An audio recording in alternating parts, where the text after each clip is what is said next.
আপনি ধরেন সীতাকুণ্ড পাহাড়ে ঘুরতে গেলেন। এখন সেখানে যেয়ে দেখলেন যে সেখানে একটা ছেলে দাঁড়িয়ে লাঠির ব্যবসা করছে। বাহ, ভালো তো, লাঠি বেশ অনেকে কেনে। তো আপনি এইটা দেখার পরে আপনি চিন্তা করলেন যে আমার বাসার পাশে একটা পার্ক আছে, তো পার্কের ভিতরে মাঝে মাঝে বৃষ্টির সময় কাদা হয়, তো আমি একটু লাঠি বিক্রি করে দেখি কাজ হয় কিনা। দেখা গেলো আপনি লাঠি কিনে আনলেন, হিসাব করলেন যে আমি লাঠি কিনবো 10 টাকা দিয়ে, সেল করবো 30 টাকায়। এই হিসাবে দেখা গেলো আপনি 1 লাখ টাকা লাঠি কিনলেন বা 1 লাখ টাকা লাঠি বানালেন। পরবর্তীতে দেখা গেলো লাঠি আপনার একটাও সেল হচ্ছে না, পুরো ব্যবসাটাই লস।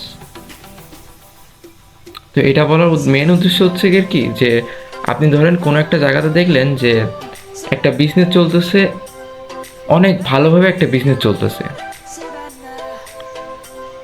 ধরেন আপনি এমনি নিউ ইয়র্ক সিটিতে দেখলেন যে একটা মার্সিডিজ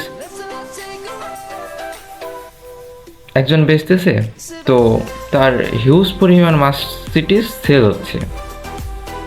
এখন আপনি ওই সেম কাজ আপনার নিজের গ্রামে করার চেষ্টা করলেন, জমি জায়গা সব কিছু বেচে দিয়ে বা লোন টোন করে এই সেম কাজ আপনার নিজের গ্রামের ভিতর করার চেষ্টা করলেন। আচ্ছা ভাই বলেন তো, আপনার কি বিজনেস চলবে? কখনোই না। তো ব্যাপারটা এরকমই যে আপনাকে সিচুয়েশান বুঝতে হবে। ধরেন আপনি একটা জায়গায় একটা জিনিস দেখলেন, ওইটা আপনার এলাকায় ট্রাই করলেন, তো এটা হইলেও হইতে পারে, না হইলেও না হতে পারে। আমি বলছি না ট্রাই করেন না, হ্যাঁ ট্রাই অবভিয়াসলি করবেন, বাট এতটুকু ট্রাই করেন যেমন আপনার লিমিটেশনে সেটার জন্য হয়। ধরেন আপনি 5 কোটি টাকার মালিক, আপনি ট্রাই করলেন, দেখা গেলো 1-2 লাখ আপনার এমনি গেলে বাদ দিচ্ছে না। তো ব্যাপারটা অনেকটা এরকমই। আবার আপনি এরকম না যে আপনি এরকম করেন না যে আপনি দেখা গেলো আপনার পকেটে নেই 20 টাকা, আপনি মানুষের কাছ থেকে 2-4 লাখ টাকা লোন করলেন, লোন করে বিজনেস স্টার্ট করলেন, বললেন যে লোনের পরে সুদ সহ তোদেরকে ফেরত দেবো, কিন্তু অ্যাকচুয়ালি দেখা গেলো আপনি মেন টাকাটা ফেরত দিতে পারতেছেন না। তো এই ধরনের কাজ না করার অনুরোধ রইল। আর মন কথা হচ্ছে ভাই, সব জায়গায় কিন্তু সব ব্যবসা চলে না।